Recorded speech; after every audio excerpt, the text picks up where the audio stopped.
I was kneeling in the cold, fluorescent-lit hallway of the hospital, one hand on my daughter's trembling fingers, the other clenched into a fist so tight my nails cut into my palm.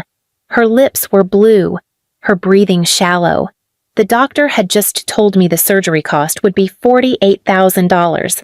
Emergency, immediate, life-saving, and I had $600 in my account. I didn't cry. I stood up and dialed my parents. It was 2:17 a.m. I didn't care. I tapped the speaker button.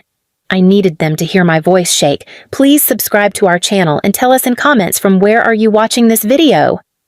Mom, Dad, it's Gracie. She's not breathing right. I'm at St. Vincent's. They need to operate now. Please, I need your help.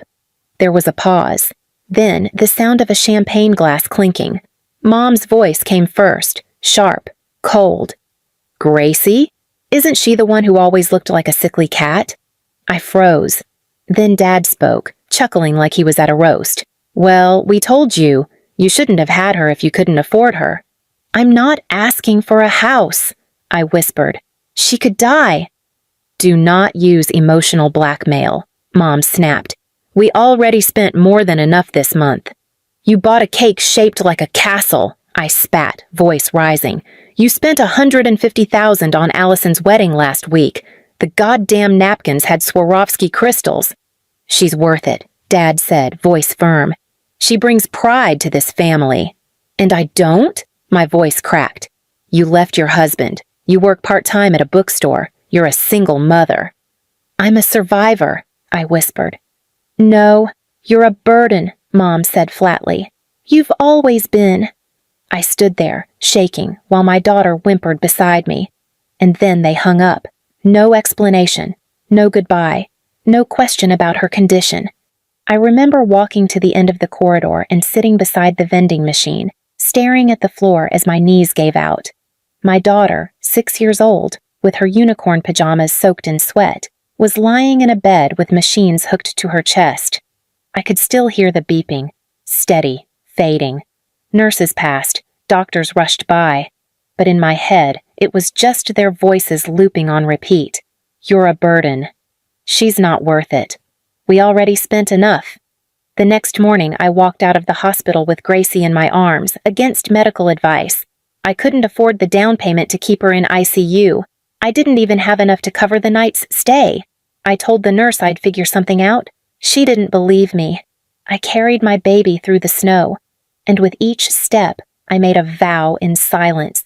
They would regret every dollar they wasted on glitter and wine, every cruel word, every laugh they shared while my daughter fought to breathe. Revenge wasn't a choice anymore. It was my oxygen, but revenge wouldn't come through screaming or begging. It would come when they least expected it. First, I had to disappear from their radar. No calls, no updates. I blocked them both. I vanished. I knew they wouldn't care. Not yet. They were still riding high on wedding applause, on the perfect daughter fantasy they built around Allison, my sister, the shining sun of our family. The same Allison who hadn't visited me once since I left my abusive ex. The same Allison who posted photos of her 12K heels while I reused tea bags twice. I moved into the cheapest rental I could find in a nearby town. Gracie slept beside me on a mattress on the floor. I sold every gold bangle my mom ever gifted me for appearances. I took on night shifts at a local warehouse while teaching kids English online during the day. I ate leftovers from restaurant bins for weeks, and I saved every cent because revenge requires patience and pain, and I had both in abundance.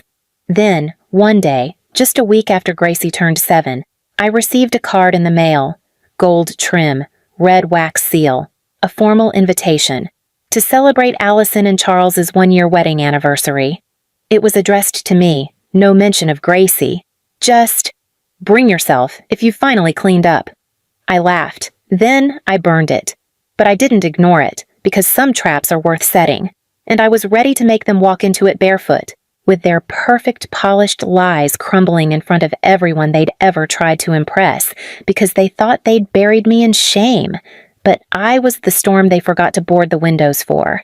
2 weeks before the big anniversary party, I did something I hadn't done in over a year. I called my sister. She picked up on the second ring. Laughing, loud music in the background, probably dress shopping for yet another celebration built on my parents' wallet and her shallow charm.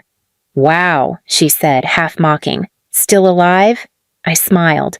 "I heard about the anniversary," I said. "I was thinking maybe I could come." Silence. Then a scoff. "Why? You finally bought a real outfit that isn't from a thrift store?" I miss you guys," I said softly, laying the bait with every word. "I want to be part of the family again, even if it's just for one night." She chuckled. "Fine, but don't expect anyone to talk to you, and don't bring your sick kid. No one wants to hear her cough through speeches." I didn't reply, because what I was planning needed silence. Silence, strategy, and truth. Over the next 14 days, I became someone else. I borrowed a navy dress from a coworker, cleaned my face up, brushed out my hair, and more importantly, I gathered everything I'd been collecting in quiet for the past year. Bank statements, wedding invoices, screenshots of my parents' public boasts. Paid in full. Our Allison deserves only the best. Audio recordings, old voicemails. Mom laughing. "We don't owe her anything. She's just a mistake we didn't return on time." And one very special letter, handwritten by Gracie, folded in pink paper, stained with the tiniest tear marks. It said, "I hope Grandma and Grandpa never need help like I did, because we won't be there." The night before the event, I tucked that letter in a silver envelope, labeled it, "Read in private." I planned to slip it into my father's tux pocket, just before everything else went to hell. The day of the party, I arrived 5 minutes early. Their house was blinding. Strings of crystal lights, a live violinist on the porch, tables decorated with white lilies and gold charger plates, people laughing in manicured clusters, all the family friends they cared more about impressing than protecting their own granddaughter from dying. Allison wore a pearl-studded gown like it was her second wedding. Dad was in a tailored tux, shaking hands. Mom stood near the entrance, holding a glass of champagne and making sure no guest ever saw her frown. When she saw me, she blinked twice, then smirked. "I'm surprised you came," she said. "I figured I could witness what 150K buys," I answered. "You should take notes," she said, "in case your daughter ever lives long enough to walk down an aisle." The air stung, my nails dug into my palm, but I smiled. "Thanks for the invite, Mom." She rolled her eyes and walked off. I found a corner seat hidden from view, but with a perfect angle to the stage. I waited through the toasts, the laughter, the fake stories about family values and support systems. Then the lights dimmed. Allison and Charles were seated at the center. The host tapped the mic. "We'd like to take a moment to reflect on what this year of marriage has meant, but more importantly, to honor the parents who made this dream possible." Everyone clapped. My parents stood. $150,000, the host said proudly. "That's what true love looks like." A spotlight hit my parents. They smiled like royalty. And then I moved. I walked quietly to the side of the stage, my heels clicking softly on the polished floor. I handed the technician a USB. "It's the pre-approved slideshow," I said, lying smoothly.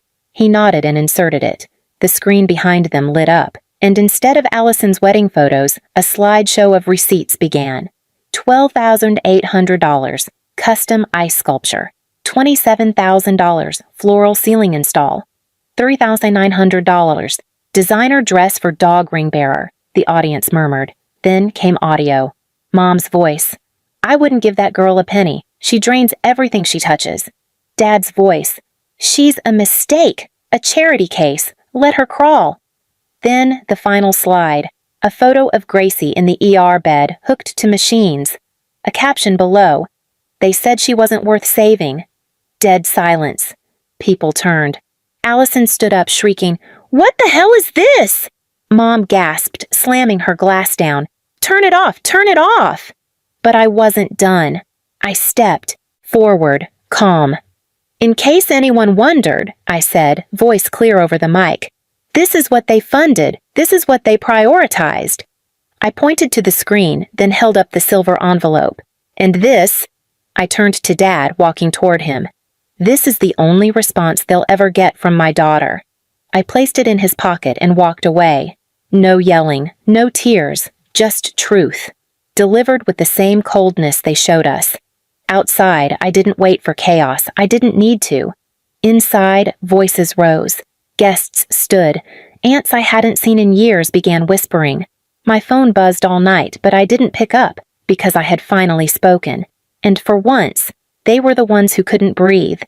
3 days passed before the first knock came. I didn't answer.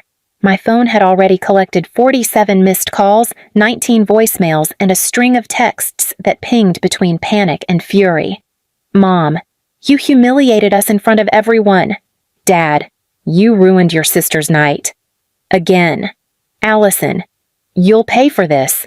Then, finally, a message that made me laugh in disbelief. "Mom, if you cared about your daughter, you'd have thought twice before making enemies of your own blood." Enemies. That's what we were now, and they were right, because this time I wasn't playing the role of the forgotten daughter.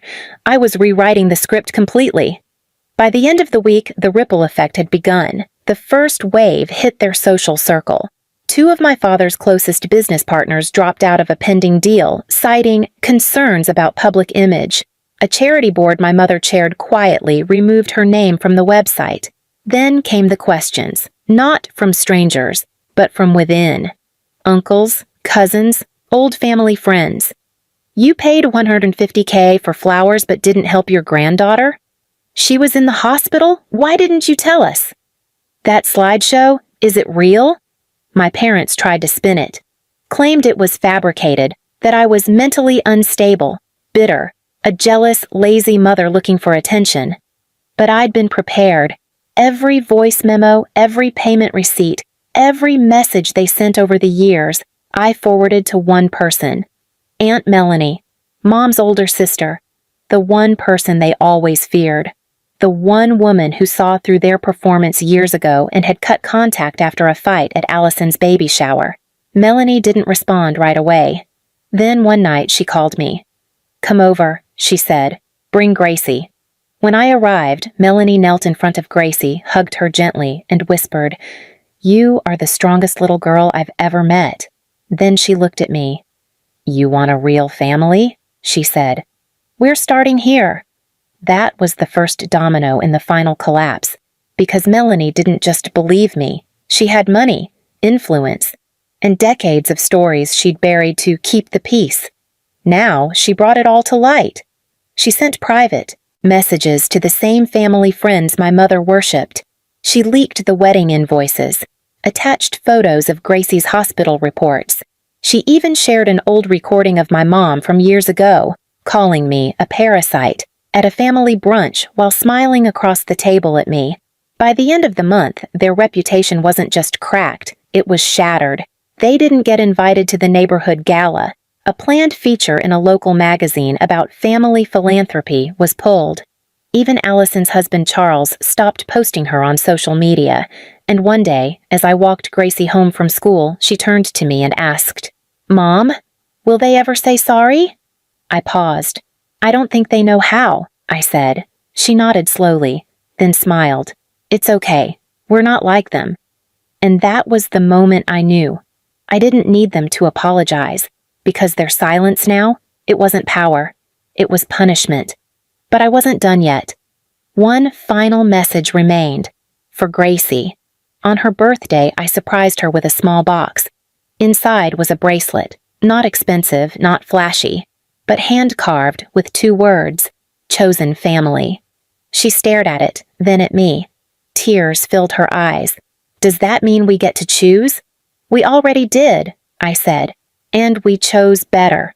That night, we had cake with Melanie and a few good people who had never asked me to prove my worth. No gold chandeliers, no violinists, just laughter. And love. Meanwhile, across town, the mansion where my parents lived sat quiet and dark, their phones still buzzed with silence, their mailbox filled with returned invitations, and the last letter they ever received? From Gracie, crayoned across a torn piece of notebook paper. You didn't save me, so I saved myself, and now I save Mom too. No signature, no need. Some scars don't fade, but they do teach you how to never bleed for people who celebrate your wounds. Please subscribe to our channel and tell us in comments from where are you watching this video.